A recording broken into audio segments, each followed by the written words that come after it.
Bien, seguimos. Después de haber visto este fortísimo combate que se repite también, se pasa lo mismo en la guerra de los 10 años, del 68 al 78, 1800, de Cuba.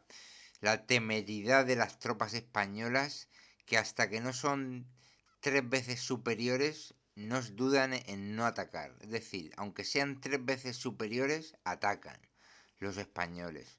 Eso es una consigna que se hizo en un periodo determinado de la Guerra de los 10 años. Y aquí se vuelve a repetir con que 300 españoles atacan a 1200 insurrectos atrincherados. Con el resultado, como hemos dicho, de 49 muertos propios. Seguimos. 3 días después de la acción del Cacao, o sea, el 30 de junio, el Cacao fue el 27 de junio del 95. El 30 de junio hubo otro encuentro en Cayo Redondo, cerca de Manzanillo. El cabecilla Amador Guerra, al frente de 400 rebeldes, todos de caballería, preparó hábilmente una sorpresa a la guerrilla local de Manzanillo, cuando ésta, al mando de su capitán don Pedro Boeras, salió de dicha ciudad con el objeto de proteger la reparación de la línea telegráfica que se hallaba recientemente cortada. La reparación de la línea debía hacerse entre Manzanillo y Yara. Para proteger a los reparadores salieron 80 guerrilleros armados de tercerola. Esto fue una calamidad para defender tal operación. Terminada la reparación regresaban el 1 de julio los guerrilleros a Manzanillo, cuando a las 11:30 de la mañana, al atravesar la extensa sabana llamada de Don Pedro, la partida de Amador Guerra emboscada en el lugar conocido con el nombre de Cayo Redondo,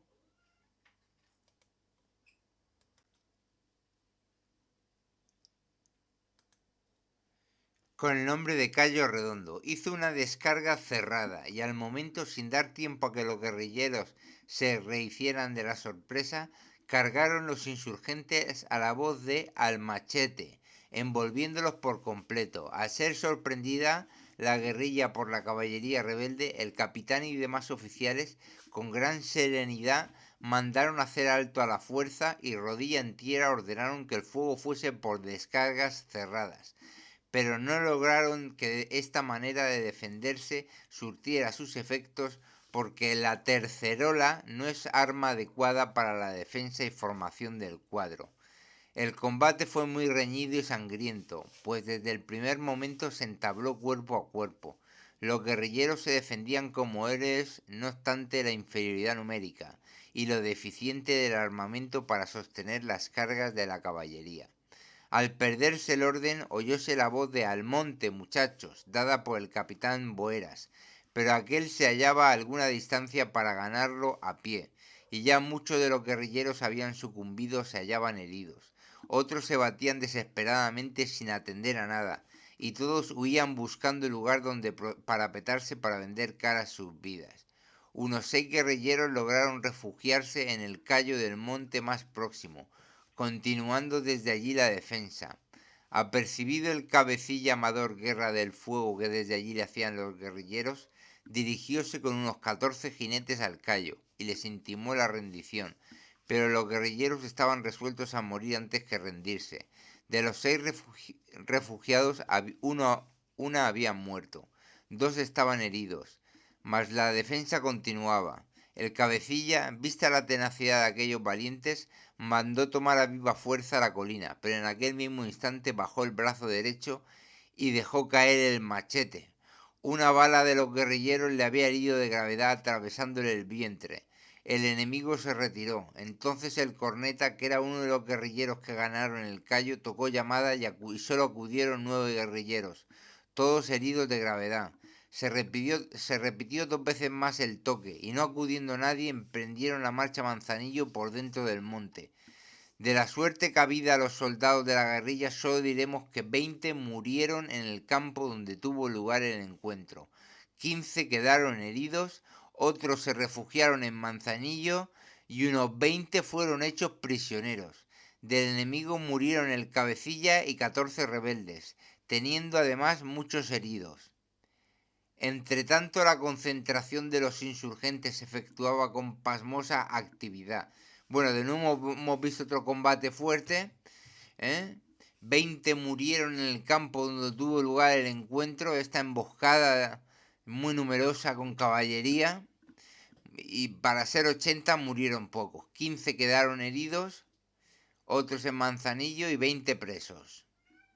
Seguimos. Entretanto, la concentración de los insurgentes se efectuaba con pasmosa actividad, y los delegados rebeldes recorrían toda la provincia de Santiago de Cuba, llevando órdenes de Maceo, en las cuales se encargaba la urgencia de reunirse.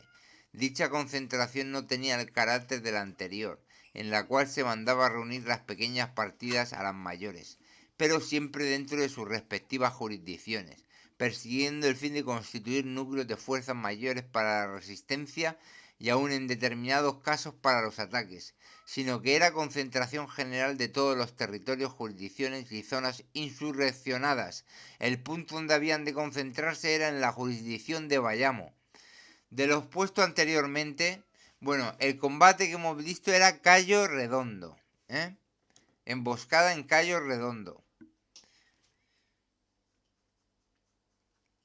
De lo expuesto anteriormente se deduce que los rebeldes proyectaban algo importante y de resonancia, pues creer otra cosa sería poner en duda lo evidente, y además que lo proyectado debía recaer sobre la ciudad de Bayamo, en el mero hecho de que en su jurisdicción se concentraban todas las fuerzas rebeldes de la provincia oriental. Sabedor el general Martínez Campo de la extraordinaria actividad desplegada por los insurgentes y de la numerosa concentración en los alrededores de la ciudad fundada por Diego Velázquez, salió de La Habana el día 5 de junio en dirección a Remedios, Santi Espíritus y Ciego de Ávila para enterarse de las necesidades de la campaña y ver si podía reducir algo el contingente de tropas que operaban en las villas sin detrimento o perjuicio de dejar indefensa dicha provincia, pues todo su afán era reforzar convenientemente las jurisdicciones de Bayamo y Manzanillo, sobre todo la primera, que se hallaba seriamente amenazada. Habiendo consultado el general Luque y el general en jefe, acordó que enseguida volviese a Manzanillo el primer batallón del regimiento Isabel la Católica, que con otros dos de la primera división había reforzado el contingente en las villas. Tal.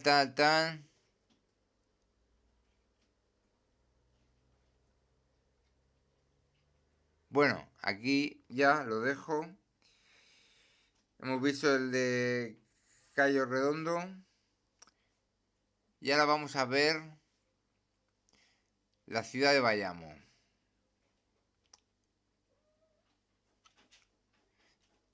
La ciudad de Bayamo estaba casi sin guarnición desde el 9 de julio por haber salido 400 hombres a cauto embarcadero a conducir un convoy, y solamente quedaban para la defensa 150 hombres con una pieza, una sección de ingenieros y una guerrilla local de 14 caballos, total unos 300 hombres más unos 40 voluntarios, fuerza exigua e insuficiente para hacer frente a las numerosas huestes rebeldes concentradas en la jurisdicción bayamesa. La toma de Bayamo, contando con una guarnición tan exigua, no constituía una empresa ruda o temeraria y de resultados problemáticos, pues Maceo estaba muy bien enterado de que la ciudad no tenía fuertes exteriores y carecía de foso o circuito de cualquier otra clase defensiva, que las defensas interiores no tan solo eran débiles, sino también que la mayor parte de ellas no se protegían entre sí, pudiendo batirse aisladamente y sin grandes esfuerzos ni pérdidas. Tampoco ignoraba el escaso número de combatientes que había en la ciudad para defenderla, el número de recursos que contaban, los sitios de menos peligro para el ataque y hasta las casas y familias que debían ayudarle en la empresa.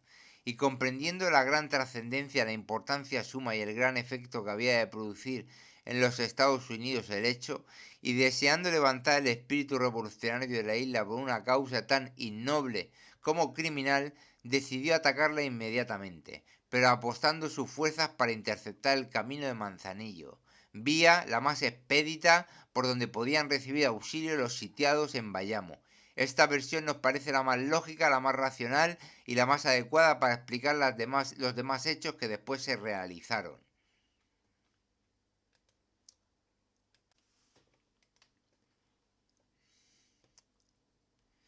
Bayamo en los días 10, 11 y 12 de julio estaba verdaderamente bloqueado y si los insurgentes no intentaron dar un ataque, tampoco los moradores podían separarse 12 metros de las casas de la ciudad si no querían caer prisioneros.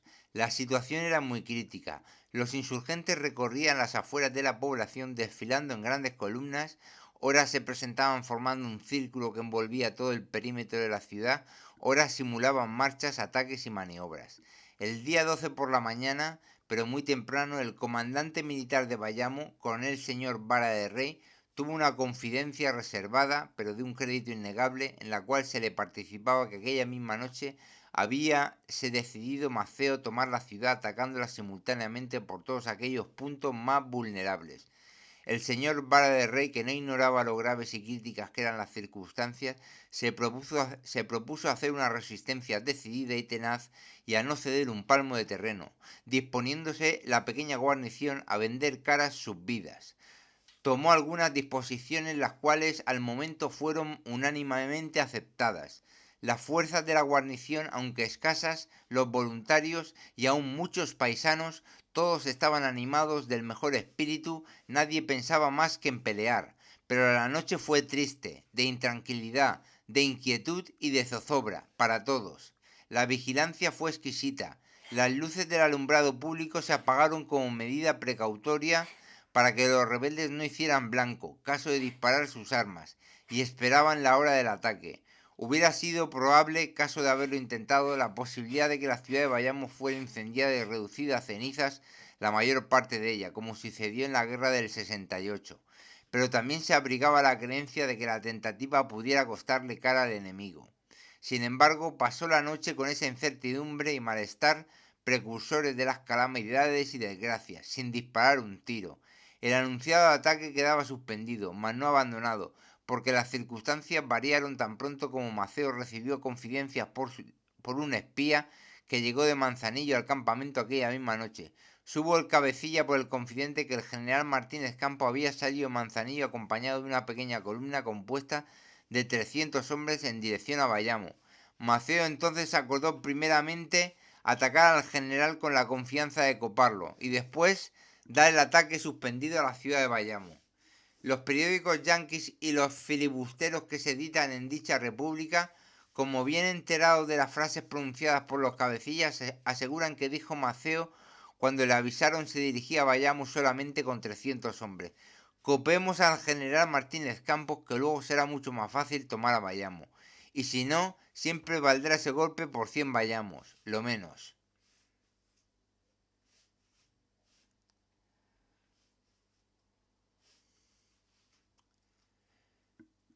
Siempre hemos considerado como fanfarronadas, cursis o simples expresión de la intransigente soberbia y endiosamiento del mulato cabecilla la relación que hace de sus hazañas, de sus victorias, por estar en pugna y contradicción con la realidad. En pugna y contradicción con la realidad.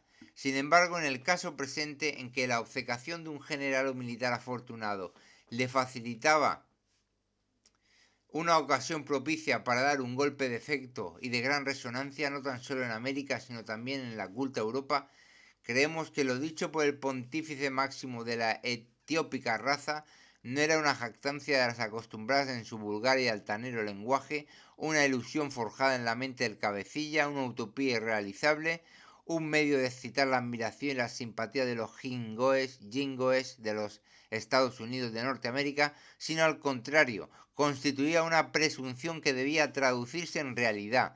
Y si consideramos la exigua fuerza del general Martínez Campos, que iba con 300, y la numerosa que tenía Maceo, las posiciones que éste previamente había tomado y la confianza vituperable que aquel tiene en su estrella.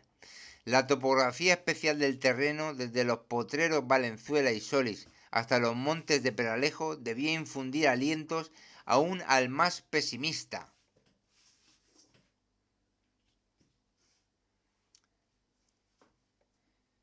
Bien, Sin embargo, si al cabecilla Maceo le avisaron anticipadamente de la salida de la columna, tampoco faltó en esta ocasión a los defensores de España la divina providencia que, interpretada por almas cristianas y caritativas, avisaron al bizarro general Santocildes, que se hallaba en Beguitas, la obstinada resolución del general en jefe, visto lo cual suspendió aquel las operaciones que iba a emprender y esperó al general en Beguitas. Otro general que ha esperado a Martínez Campos y va a unir sus fuerzas. Para narrar verazmente el combate que se llama de Peralejo, aunque lo mismo pudiera decirse de Valenzuela, Solís o La Caoba, hemos tomado los datos de un testigo presencial. Dice así: